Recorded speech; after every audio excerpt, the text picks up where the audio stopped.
Merci infiniment d'être là. Aujourd'hui est un jour rafraîchissant.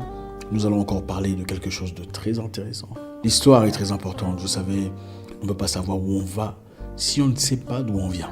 Aujourd'hui, nous allons célébrer un de nos héros, un homme fort, un homme puissant, un homme qui a marqué sa génération, l'un des meilleurs présidents que l'Afrique ait connu, si pas le meilleur président en tout cas. À votre avis, c'est qui? Thomas Isidore Sankara. Ouais, on touchera à certains points sur la vie de ce monsieur grand, ce monsieur fort qui avait une vision aussi avant-gardiste, puissante pour l'Afrique. Et j'espère qu'à la fin de cette vidéo, vous n'en sortirez pas bredouille. Thomas Sankara, paix à son âme, était un jeune homme nimbé d'une intégrité particulière. À 33 ans, il devient président du Burkina Faso, à l'époque appelé la Haute-Volta. 33 ans d'âge, s'il vous plaît.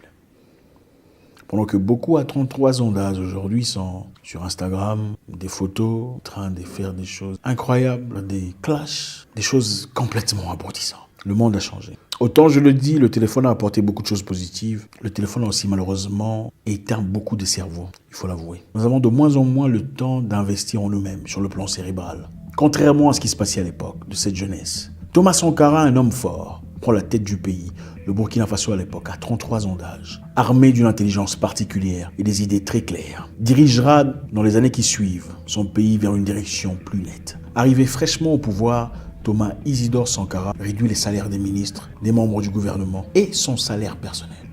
Le premier président sur Terre à réduire son propre salaire. Imaginez-vous. Pendant que beaucoup de personnes pensent qu'en s'impliquant dans la politique, ils obtiennent directement une opportunité d'enrichissement personnel. Ce jeune homme, Thomas Isidore Sankara, réduit son propre salaire de président de la République. Parce qu'il voyait d'abord un avenir collectif, un intérêt commun. Et se disait à quoi bon, à quoi me servirait d'avoir un gros salaire, vivre dans la splendeur, la richesse, pendant que les vieillards et les autres périssent et vivent dans la misère, la galère, la trière. Pour réduire de manière substantielle les dépenses du gouvernement, il interdit formellement l'utilisation des voitures trop chères, c'est-à-dire les grosses caisses, les grosses voitures, les Mercedes et tout le bazar. Il encourage les membres du personnel ainsi que les ministres et tous leurs membres à rouler dans des voitures plus abordables. Et lui-même d'ailleurs a pris une voiture, je ne sais pas comment l'appeler, c'est quoi la marque de la voiture là, je ne sais même pas comment ça s'appelle.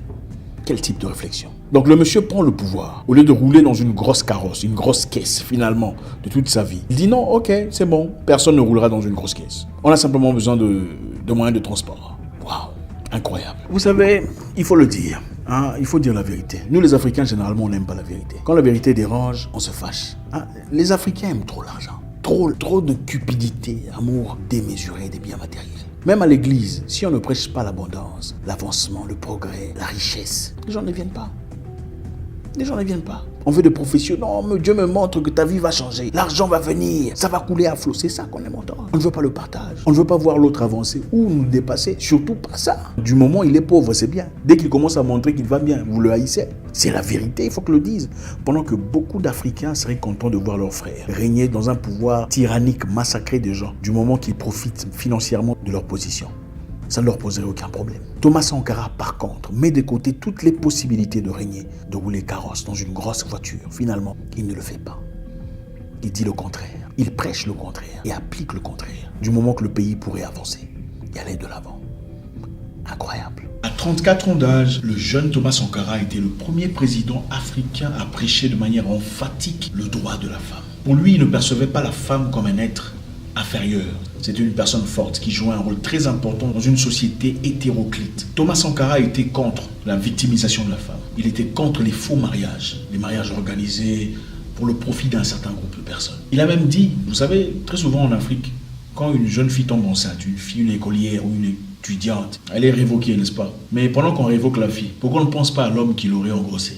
On révoque la fille, n'est-ce pas? On chasse la fille.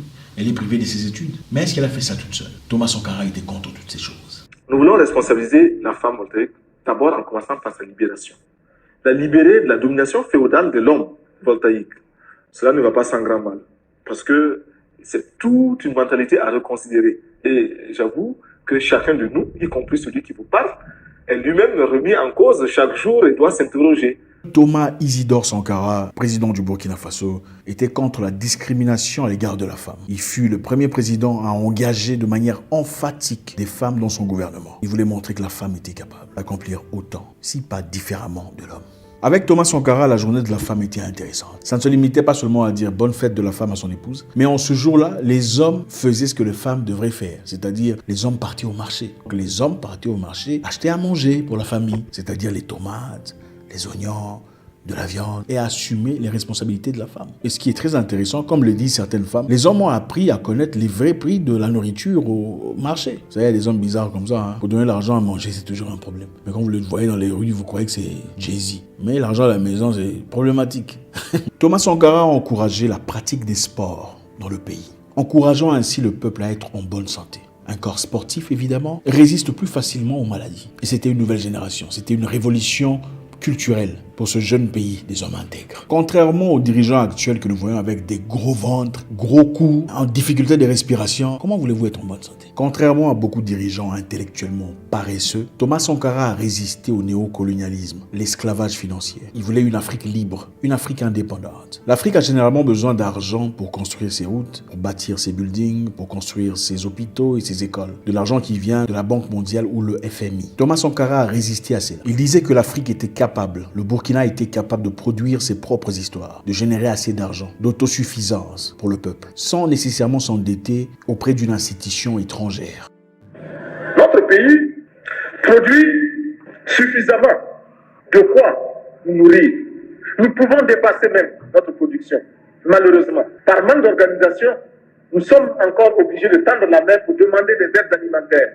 Ces aides alimentaires qui nous bloquent, nous inspirent, qui installent dans nos esprits cette habitude, ces réflexes de mendiants. Nous devons mettre de côté ces aides.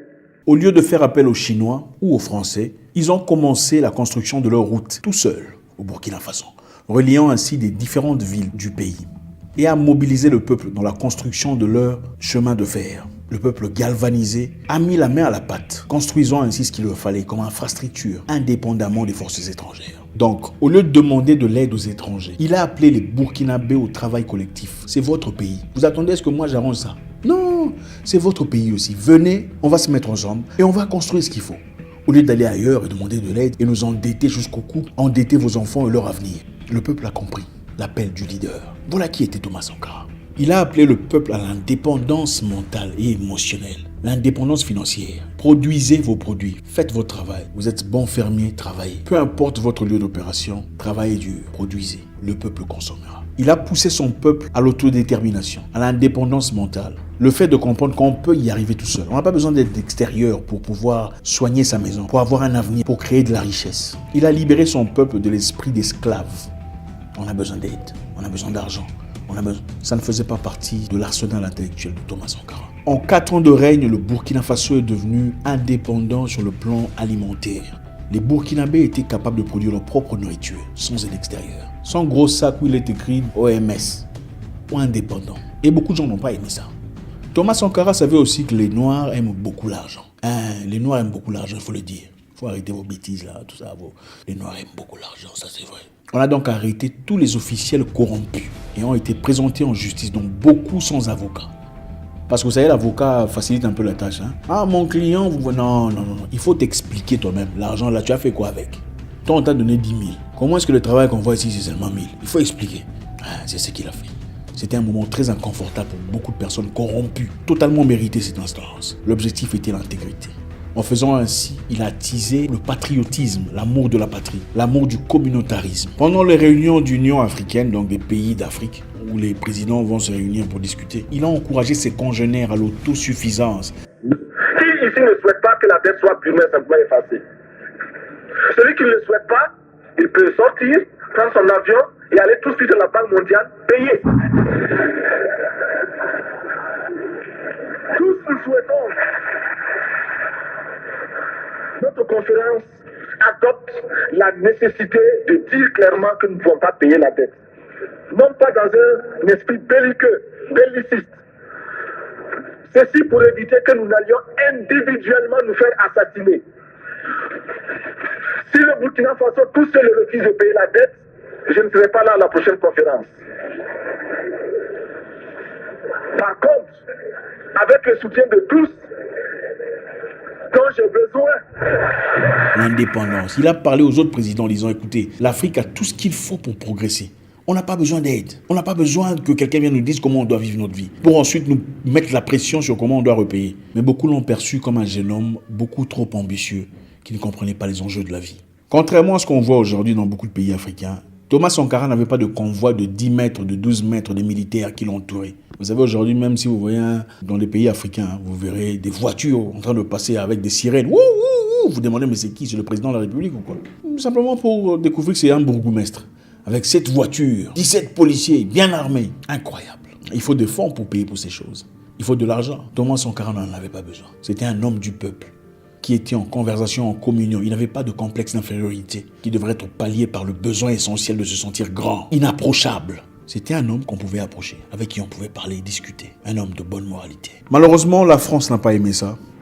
On n'a pas aimé le fait que le Burkina était devenu indépendant, s'est retiré du système monétaire, pilleur. On n'a pas aimé le fait de voir un jeune homme aussi ambitieux, courageux, influencer tout un peuple dans une direction complètement positive. Et quand on parle de la France, on ne parle pas de tous les Français. Voilà. On parle des Français qui ont profité de l'esclavage, de la paupérisation de l'Afrique, du pillage, de l'élite, qui continuent jusqu'à aujourd'hui à appliquer leur pression sur les populations africaines. Il fallait donc trouver un moyen très rapide pour mettre un stop à ce jeune homme un peu trop ambitieux. Il s'était retiré le Burkina Faso du système d'esclaves, système de dette. Le Burkina Faso était devenu indépendant. Ils n'avaient pas besoin de qui que ce soit pour construire, pour grandir, pour élever, pour développer le pays. Et ça, c'était un modèle qu'il fallait absolument arrêter. Sinon, le reste de l'Afrique copierait le système et se purgerait de la présence française, de ce système parasitaire qui gangrénait le cœur de l'Afrique à l'époque, jusqu'à aujourd'hui. Et comme les Africains aiment beaucoup l'argent, et beaucoup sont prêts à vendre leurs frères pour leurs intérêts personnels, ah oui, excusez-moi, il faut le dire, c'est la vérité. Il ne faut pas faire l'hypocrite ici. Pourquoi les Africains? Ça, c'est votre spécialité, les francophones noirs. Pourquoi il ne faut pas généraliser? Les Africains aiment beaucoup l'argent. Comment développer ses finances? Ça, on adore. Comment aider ses prochains? On n'aime pas. Comment détecter qu'une personne traverse un moment difficile? Ça ne nous intéresse pas. Il faut dire la vérité. Ce sont les mêmes problèmes. Nos pays vivent les mêmes difficultés. C'est à cause des mêmes personnes africaines.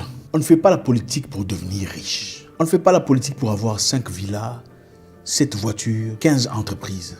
On fait la politique pour que même les plus démunis aient un toit sur leur tête et de quoi manger. Et une vie adéquate, une santé forte. C'est pour ça qu'on fait la politique. Pour gagner de l'argent, c'est le commerce qu'il faut faire.